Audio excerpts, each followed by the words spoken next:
गंगा कह रही है बाबा आपके नेत्र खुले हैं, आपके नेत्र खुले हैं बाबा, आप मुझे बताएं मैं कौन से महीने से 16 सोमवार के व्रत प्रारंभ करूं, उसका विधान क्या है?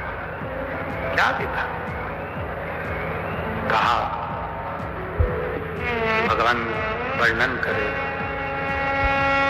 ऋषियों ने कहा सुनो सुगंधा,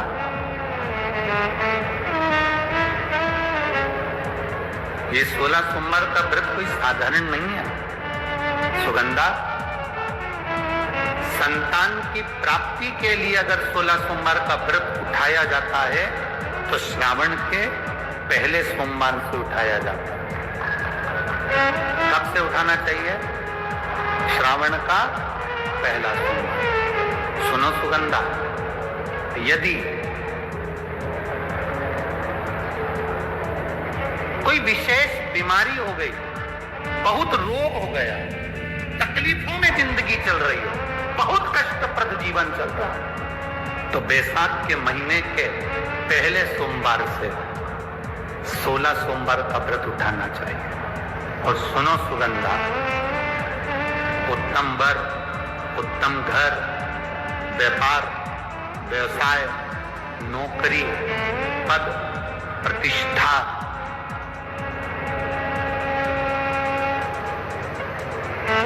के लिए अगर हमें व्रत करना है तो मार्गशीर्ष मास का पहला सोमवार से इस व्रत को प्रारंभ कर देना चाहिए। मार्गशीर्ष मास का पहला जो सोमवार हो उसमें इस व्रत को प्रारंभ कर लो। और सुनो सुगंधा, ये व्रत दोपहर के तीसरा जो पहर हो, प्रदोष काल, उस प्रदोष काल के समय पर आप इस शिवलिंग की पूजन अपने घर में पार्थिव बनाकर स्मरण कर कर भगवान देव अधिदेव महादेव के लिए प्रसाद तैयार कर कर आप जिस भाव से भगवान शंकर का आटा सेक कर या चूरमा बनाकर या मलिदा बनाकर जो भी आप बना रहे हैं, उससे 3 हिस्से प्रसाद के इस 16 सोमवार के व्रत में भी होते हैं। कितने हिस्से होते हैं? 3 हिस्से। पशुपति व्रत में 16 सोमवार के व्रत में एक अंतर भारी है। पशुपति व्रत में 2 हिस्से मंदिर में रह जाते हैं, एक हिस्सा अपने साथ आता है और स्वयं को खाना पड़ता है। पर 16 सोमवार के व्रत में यह भाव है, एक हिस्सा भोलेनाथ का रहता है, दूसरा हिस्सा भक्तों के लिए, शिव भक्तों के लिए रहता है, और तीसरा हिस्सा आपके लिए रहता है। यदि पूरा ना पा सकें तो दूसरे को भी आपके हिस्से का प्रसाद दे सकते हैं, प्रदान कर सकते हैं। अब आ जाओ, बड़ा सुंदर प्रसंग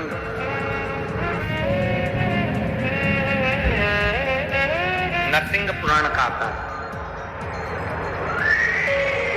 एक बड़ा सुंदर प्रसंग आया। 16 सोमवार के प्रसाद को कई माताएं जब 16 सोमवार का उद्यापन करती हैं, 16 जोड़े आमंत्रित करती हैं और 16 जोड़ों को घर में बुलाकर जब भोजन कराती हैं, तो वो 16 जोड़े जो भोजन करने वाले होते हैं, या 16 सोमवार के उद्यापन, हम तो आपसे यहाँ तक कहेंगे कि 16 सोमवार का उद्यापन अगर किसी के यहाँ मोहल्ले में, कॉलोनी में, घर में किसी के यहाँ हो रहा हो, तो उसके यहाँ आप भोजन भंडारा खाने के लिए जाओ, चाहे मत जाओ, पर 16 सोमवार का अगर प्रसाद का उद्यापन का अगर प्रसाद मिल जाए तो दोनों हथेलियां फैलाकर श्री शिवाय नमस्तुभ्यम कहकर, ओम नमः शिवाय बोलकर, नमः शिवाय बोलकर, अपनी कामना कर कर, किसी के अगर उद्यापन हुआ हो, दोनों हथेलियां फैलाकर उससे थोड़ा सा प्रसाद मांगकर उसी के दरवाजे पर खाकर आ जाइए, आपकी जिंदगी को सुख का अनुभव हो जाएगा। तो कोई पूछे ये कथा कहां से ली, तो आप बता देना नरसिंह पुराण में ये वर्णन आता है। कौन से पुराण में है? नरसिंह पुराण में वर्णन आया कि एक बहुरोमा नाम का एक दैत्य था, एक असुर बहुरोमा।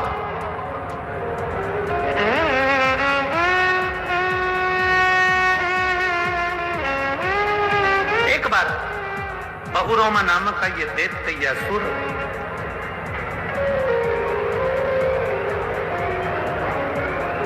मार्ग से निकल कर जा रहा था और किसी एक ऋषिवर ने, एक गुरु ने, एक संत ने उस बहुरोमा दैत्य को देखा। नरसिंह पुराण का चरित्र। कोई आपसे पूछे कि 16 सोमवार के व्रत का प्रसाद का महत्व क्या है, क्या महत्व?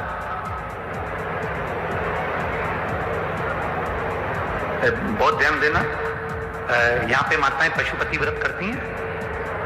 पशुपति व्रत अगर आप लोग करते हैं तो उसके 2 हिस्से मंदिर में छूटते हैं प्रसाद के। बोलो जी जी हाँ, सही है। मंदिर में आप जो प्रसाद के 2 हिस्से छोड़कर आती हो,